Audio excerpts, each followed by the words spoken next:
Hi, this is Christy from Back to the Bar. You've probably heard about GLP-1 weight loss medications and the side effects that can come with jumping in too fast. That's why I Love Noom makes getting started easy.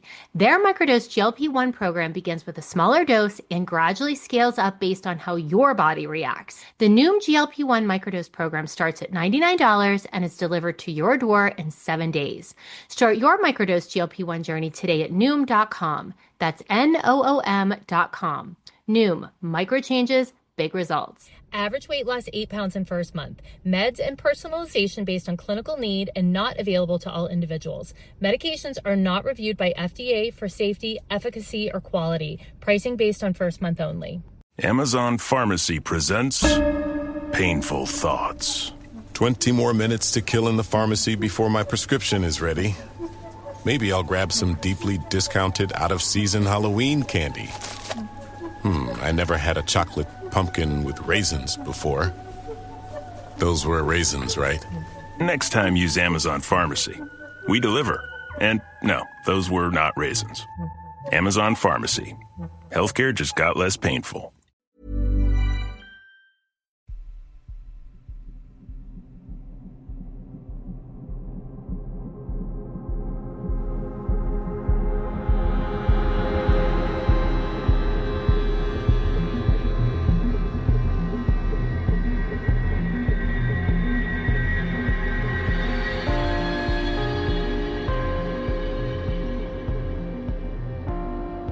Hello and welcome to mini episode number 494 of Real Life Ghost Stories. And I have 3 spooky stories for you today, and the last story comes from the 30th of October 2025. And story number 1 comes from Beth. I've been thinking about writing in for a while to share an experience I had at a place I used to work in Wales. Something I still can't explain to this day. Whenever I tell people about it, I still get goosebumps. The place was a large old restaurant that sat on the edge of a cliff directly opposite a lighthouse. It was a massive building, dating back many years, and at night it would get bitterly cold. No matter how much we tried to heat it, it always seemed to hold on to the chill. To paint the picture, there were 3 main parts to the building. There was the cafe area with its own small kitchen, the main restaurant, which had another kitchen that led down into a huge dry store with a walk-in freezer, and finally the upstairs function room, which also had a storage area and a small office tucked behind it. My first strange experience started quite subtly. One evening, while locking up, I heard someone coughing on the cafe side of the building. Naturally, I called out to my colleagues to see where they were. No answer. I checked the toilets. Nothing. Then, glancing out the window, I saw them all huddled outside in the rain, waiting for me to come out so I could lock up. I brushed it off, assuming maybe it was an echo or the building settling. About a week later, it happened again.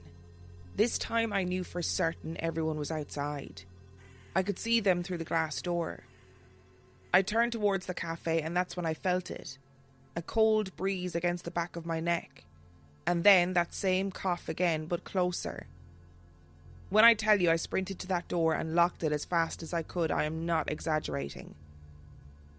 After that, things were quiet for a while, but I never quite felt at ease in that building again, especially at night when I was locking up alone.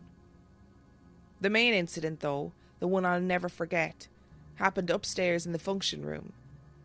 There were a few times when, after turning the lights off, I'd start walking back downstairs and hear a series of 3 knocks coming from behind the bar. Always 3. I told myself it was just the cooler settling, or maybe a door moving in the draft.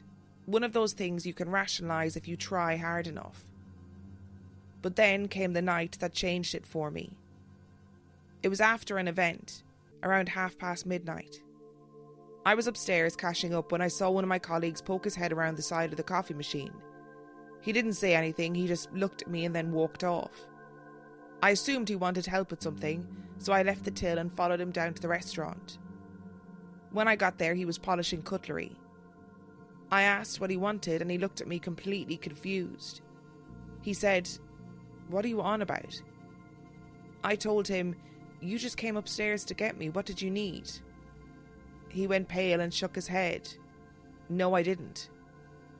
I checked with everyone else, but no one had been upstairs. The figure I saw was definitely his height and build, though. Trying not to freak myself out, I went back up to finish cashing up. But as soon as I reached the top of the stairs, I got that feeling, like someone was watching me. There was a door to the right of the bar that led into the stockroom, and I could feel eyes coming from that direction. Then suddenly the door slammed shut. That door had never done that before. In fact, it usually stuck slightly and never closed properly. I didn't even think. I grabbed what cash I had and bolted downstairs. When my colleague saw me, he said I looked as white as a sheet. I told him what happened and asked him to come up with me to turn off the lights. He agreed, though reluctantly. As we were turning the lights off, he froze and said he had just seen a black shadow pass behind the coffee machine. I hadn't seen it myself, but I believed him completely. From that night on, I never closed upstairs again alone. I eventually left that job, but when I've spoken to former colleagues since, they've all mentioned similar strange things. Several said they'd seen a man standing silently in the corner of the dry stone, right next to the walk-in freezer. I never saw him myself, but that room always terrified me. The worst part was that the light switch was on the far side of the room, meaning you had to walk through the dark to turn it on or off. Whoever designed that clearly never had to do it alone. And that's it, my experience in that eerie old restaurant by the lighthouse. To this day, I've never looked into the building's history, and honestly, I'm not sure I want to. But one thing is for certain, I'll never ever volunteer to lock up there again.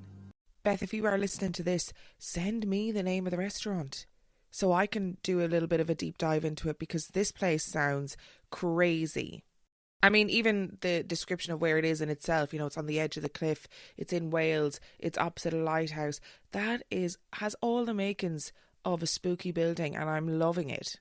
And of course, when things start subtly in buildings like this, you know, you've got a cough that you hear, you are naturally going to think, oh, somebody's just come inside, or like you said, it's, you know, the building settling, and that's totally normal. You might be a bit unnerved. You might be a bit like, well, that was strange. But of course you end up going, no. Like, don't be silly. It's just, I'm just hearing things. It's just, you know, the floorboards, it's whatever. And you just kind of don't think twice about it. But it does sound like something was trying to get your attention. You know, the next time you get a cold breeze on the back of your neck, and then you get the cough again, but this time it's closer. Almost like somebody's sort of clearing their throat, trying to get your attention, you know? And again, even the 3 knocks, you can say, oh, it's probably something to do with the cooler, or it's something to do with the equipment, you know, behind the bar, or you know, you'd find a way to rationalise it, because of course you would. You're working in a restaurant. You're not the only person working there. There's going to be customers that are in and out. There's going to be machinery and equipment, and you know, it's an old building. You find ways to rationalise these things. What you can't rationalise is when your colleagues poking their head around the side of the coffee machine, except it's not them at all, because I would have shit myself in that moment when I realised that it wasn't actually them.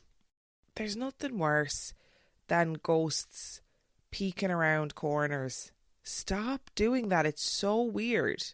And then the door suddenly slamming shut. Like, that is something that is trying to get your attention, trying to say, I'm here, I'm watching you, you need to be aware of me. I don't like it at all, especially when you're on your own locking up somewhere, because there is, you know, if you've ever worked in hospitality, or I've said this 1,000 times, if you've worked in a school, even if it's a brand new building, a building that is like bustling with life on the day to day, they suddenly do become quite scary when there's nobody there and you're trying to lock up, and it feels very lonely and just feels very sort of exposing and isolated. It's a very strange feeling. And then to have weird shit happening, like doors slamming and ghosts peeking around corners, no thank you. But do, if you can, send me the name. I want to know about this building. And our second story today comes from Sandra. My mum passed away at the end of September, and I miss her very much. In December, I went on holiday to Paris with a few friends, and we stayed in a flat which was in a really good location. The second night that I was there, I dreamt that I was at home, and my phone landline was ringing. I thought, oh, that must be Mum, because she's the only one that ever phones me on the landline. In fact, she's the only reason I still have a landline, because she couldn't ever manage my mobile phone number. I answered the landline and said, "Hello." I then heard my mother saying, "Hello, I thought I better phone and find out how you are because I haven't spoken to you for a while." My brain was going into complete overdrive trying to compute how I could be speaking to my mum who had passed away 2 months earlier, while my mouth was trying to carry on a conversation with her as if nothing was wrong. I kept thinking, how can I tell her that she's dead? That's rude, isn't it? She is dead, isn't she? I did go to her funeral. Yes, of course I did. I said, "What have you been doing, Mum?" And she said, "I've been really busy, so that's why I've not been able to speak to you for a while." We used to speak every day, sometimes numerous times a day. I then said to her, "Actually, I don't know how to tell you this, but you're not alive anymore. I was at your funeral, I remember it. In fact, I helped to organise it." Mum replied, "I've just been very, very busy and I haven't had time to catch up with you. But I'm fine. I'm really well." It didn't feel as if I was dreaming. It felt as if I was actually in my living room at home having a conversation on the phone with my mother. It felt like the woman I was speaking to on the phone was alive. This story is so beautiful, and the loss of somebody that you used to speak to on the phone every single day, you know, it's so difficult, so difficult. And of course the landline was the way that you communicated, and it makes sense that she would come to you in a visitation dream in the form of a phone call via your landline. That was how you spoke most of all, which is just beautiful. And there is a different quality to visitation dreams, and I will say that until I am blue in the face, until the day I die. There is a different quality to visitation dreams. They feel different, they feel strange. And I'm somebody who dreams every single night. I dream basically as soon as I close my eyes. I have vivid dreams, vivid nightmares. They're often like crazy, abstract. They don't make any sense. I will remember them for a little while when I wake up in the morning. But I have had a couple of visitation dreams in the last few years. And let me tell you, I remember every detail of them. And I woke up and went, oh my God, those were unlike any dream I have ever had before. There's a strange clarity to visitation dreams, and it sounds like, Sandra, you experienced that as well, where it was like, no, I'm actually having a conversation at home on the phone with my mother.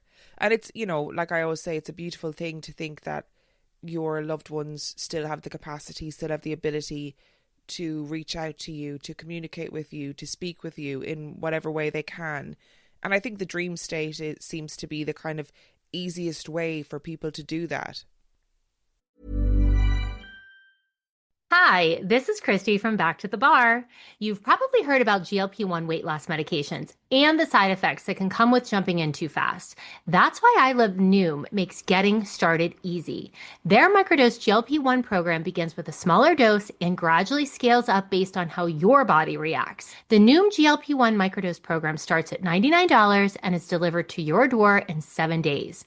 Start your microdose GLP-1 journey today at Noom.com. That's Noom.com. Noom, micro changes, big results. Average weight loss 8 pounds in first month. Meds and personalization based on clinical need and not available to all individuals. Medications are not reviewed by FDA for safety, efficacy, or quality. Pricing based on first month only. If you're the purchasing manager at a manufacturing plant, you know having a trusted partner makes all the difference. That's why, hands down, you count on Grainger for auto reordering. With on-time restocks, your team will have the cut-resistant gloves they need at the start of their shift. And you can end your day knowing they've got safety well in hand. Call 1-800-GRAINGER, click Grainger.com, or just stop by. Grainger, for the ones who get it done.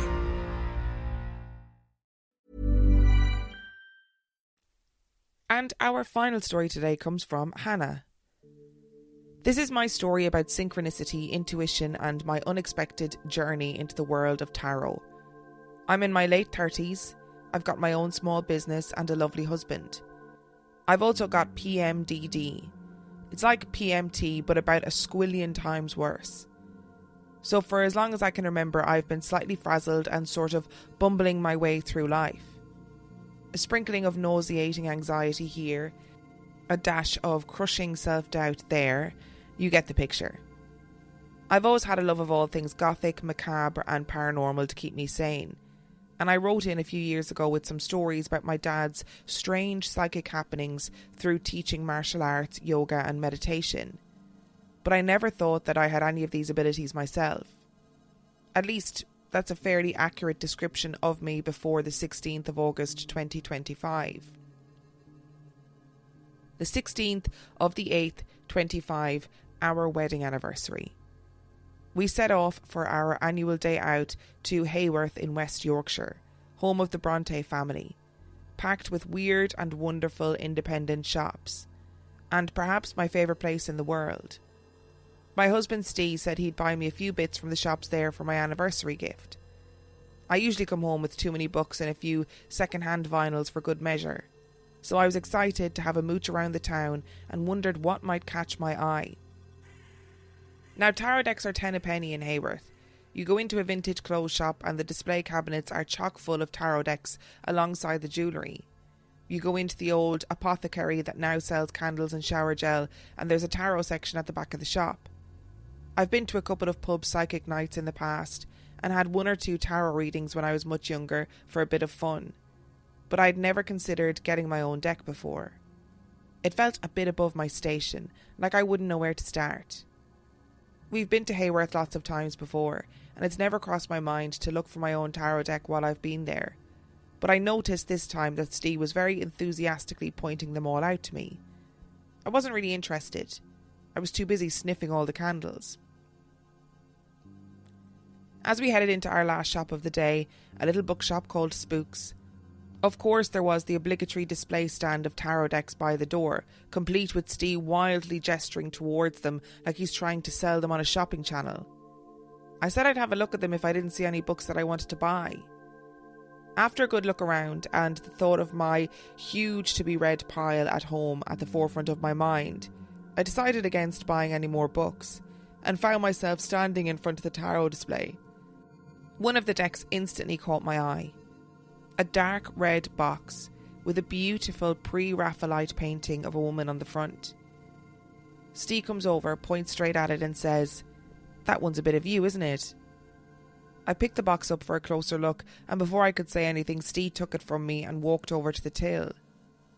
As he's playing, a song came on the radio, my favourite Joan Baez song, "It Ain't Me, Babe." I never hear that song unless it's on one of my own playlists or vinyl.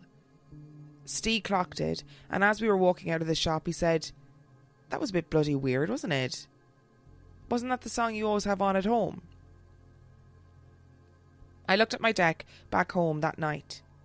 It's a curated art deck by Cara Small called The Tarot of Persephone's Garden. Each card is a carefully selected piece of pre-Raphaelite artwork, mirroring the traditional Rider-Waite-Smith tarot imagery. By the way, I didn't know this as I was first flipping through them. I wouldn't have known what a major arcana or 6 of wands was if it smacked me in the face. This is all stuff that I've learned after the fact. As I looked through the cards, I felt uneasy. My mum's voice was ringing around my head as if she could see what I was doing in that moment. That's the dark arts. So I put them away and went about my evening. The following day I'd given the cards little thought. I drove to Tesco for some food shopping. I'm a mobile hairstylist, so I spend a lot of time driving and I pretty much exclusively listen to podcasts or audiobooks in my car. But for some reason, I put the radio on when I was driving home from the shop. Radio 2 was on, Elaine Page on Sunday. I do enjoy a musical, so I was hoping for a big number to belt out while I was driving back home.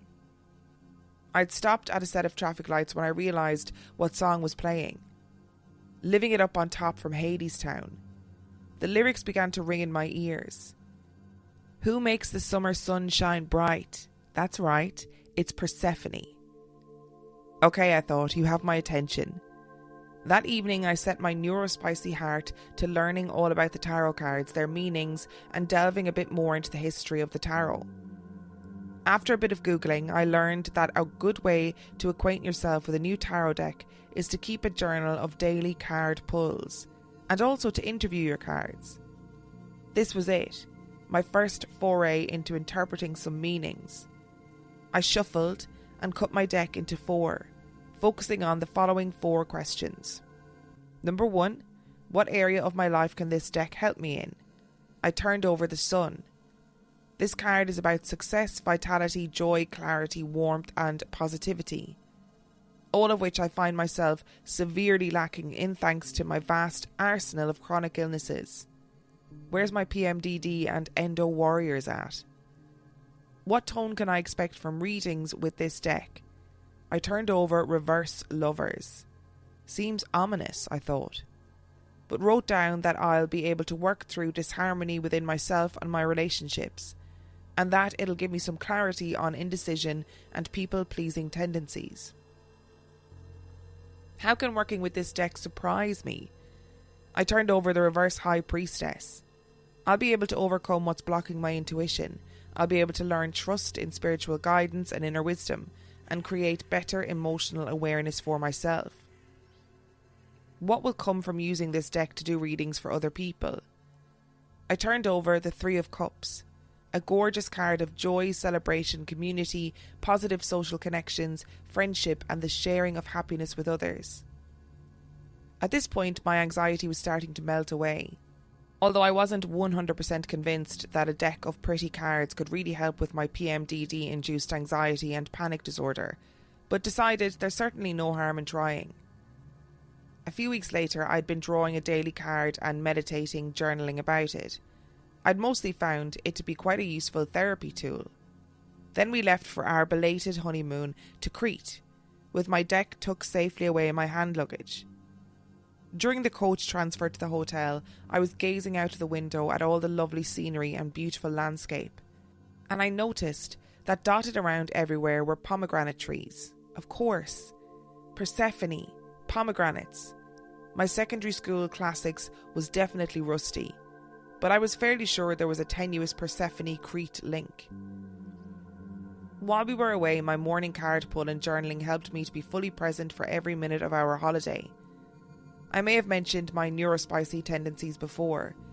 Being out of a routine and funny sensory issues about sand and suntan lotion would usually turn me into a bit of a nightmare, but I found myself taking it all in my newfound stride. I pulled cards that reminded me to slow down and be present. They helped me squash bubbling arguments about leaving the room for breakfast at exactly the time we agreed, which I decided to myself the night before. I was finding myself openly and easily apologising for my neurotic ways, which, asked my husband, was almost unheard of before. Stubborn Scorpio plus PMDD. While we were away, I got a text from my best friend one day. I've got a date with an Italian guy tonight. Pull a card for me and write down what you think he'll be like. I pulled the Temperance card. I wrote down that he's probably got a very calming presence, and then decided to try and meditate on the card and see if anything else came to me. I was lying on my sunbed, with the taste of my iced vanilla latte on my lips, the sound of the waves in my ears, and the gorgeous sun on my face, and I began to focus my thoughts. What can the universe tell me about this calm Italian man? I asked in my head, laughing internally at how ludicrous that'd sound if I said it out loud. Chef, I thought. No, that's ridiculous. That's just because I love pasta. Then, portrait. Nah, that's just because I wanted to think of a random word. Then my own voice in my head shouted, portrait, portrait, portrait. Well, that was strange. I sat up and wrote down the word photography. The following day, my friend texted me. Han, his main hobby is wildlife photography. I decided to create a little altar for Persephone when I got back home.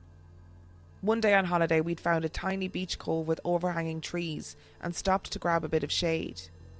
I've always been an avid picker-upper of stuff from the ground, bits of clay pipe, pottery shards. I love nothing more than rummaging around in fields or beachcombing.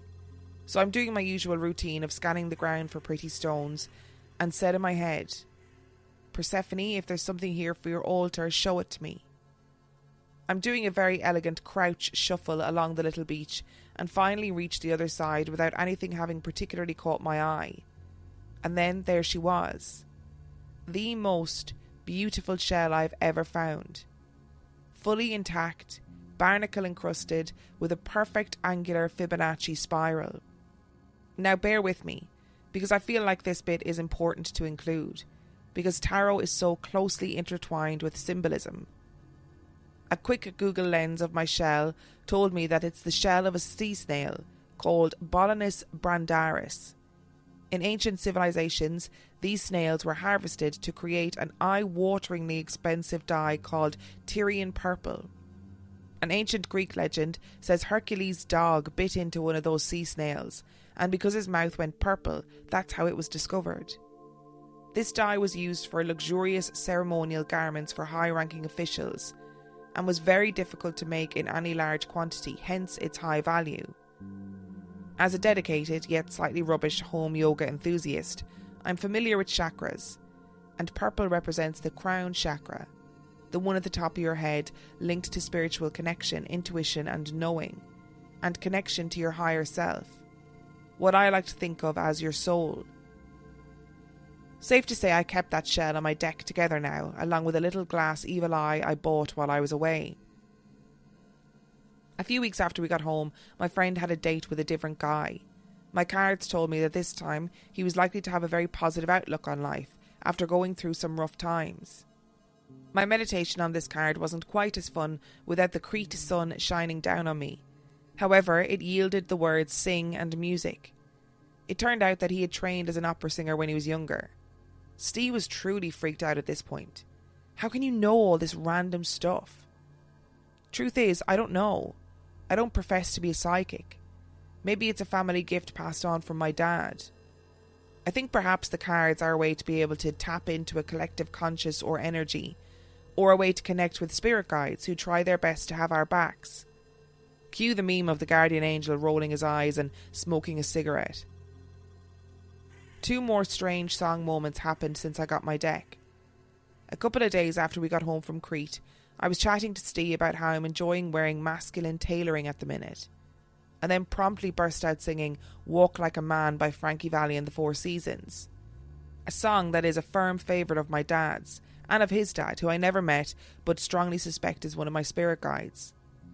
The following day my car failed its MOT, although nowhere near as spectacularly as it had the previous year.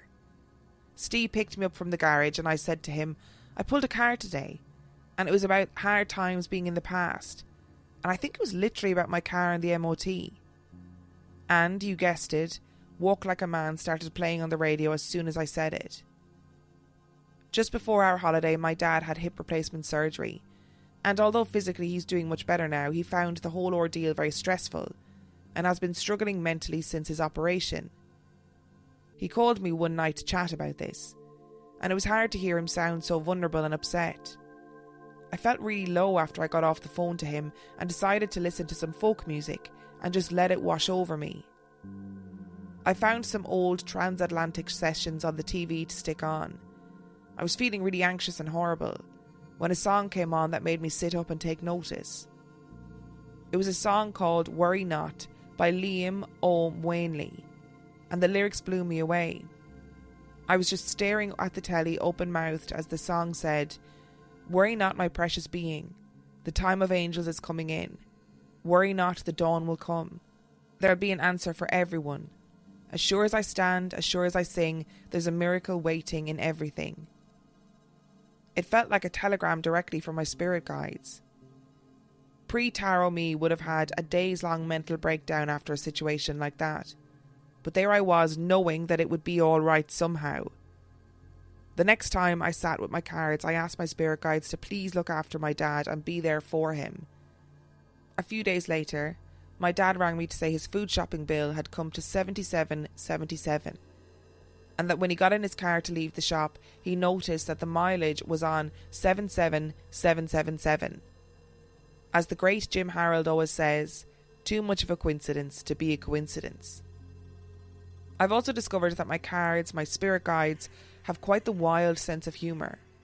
I'd had a few days where my daily card pull was giving quite a negative doom and gloom vibe, so in an effort to cheer myself up, I asked Spirit while I was shuffling, what's the one thing I'm doing my very best with at the minute? anticipating a gorgeous card about kindness or being a lovely friend. I drew the 5 of coins, basically indicating that I'm great at being shit with money. Overall, I'm shocked at how positive an impact this deck of cards has had on my life. My deck interview was right. I've still got PMDD, but it's almost like my deck is a really great therapist. I understand now that you can't just use the cards willy-nilly. You have to treat them with respect and make good choices that are in alignment with your higher self in order to make the most out of them.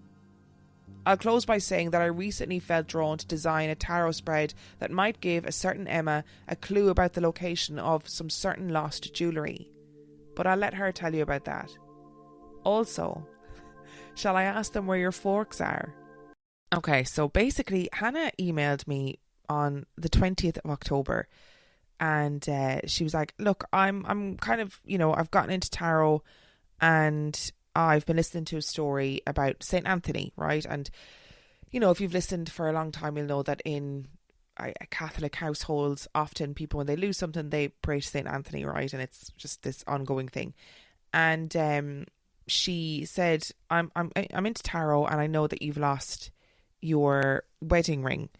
So I've pulled 2 cards from the tarot. Are you interested in hearing my interpretation about what these cards might mean about, where your ring is?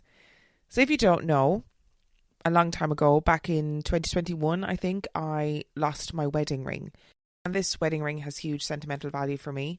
I mean, obviously, wedding rings generally do for people, but having, my husband, Dan, had died by this point, and the wedding ring was my mum's, right? So I was devastated when I lost it, and I don't really lose things like that. So I wore my wedding ring every single day, and I had 2 necklaces that I wore every single day, and I lost all 3 of those things.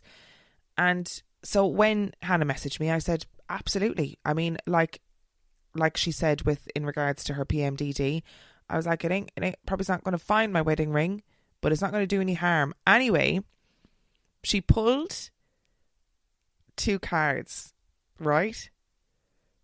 And let me tell you, this is hard to explain without spilling tea about aspects of my life, right? So she pulled a 10 of wands and a reverse 5 of wands, and what she said, her interpretation of where those ring, or where my ring is, or what that means in relation to where my ring is, blew my mind, to the point that I responded and I said, Hannah, this is wild. You clearly have a great vibe with your tarot deck, because that could not be more accurate.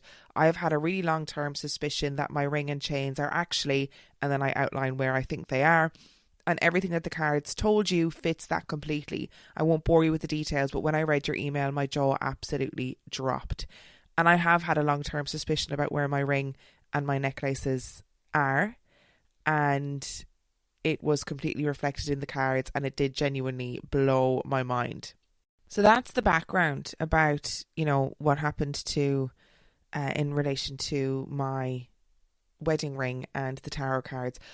But listen, you ask the cards where my forks are. Again, if you're new around here, last January I came home from Ireland, as in I came back to Canterbury, having been in Ireland over the Christmas period, and all my forks were gone. All the forks in my house were gone. There were no forks left. And I never really understood what happened to them or where they went to. I never found them again. But I literally had 0 forks left in my house. Very strange. And it really does seem like this tarot deck and you were kind of meant to be.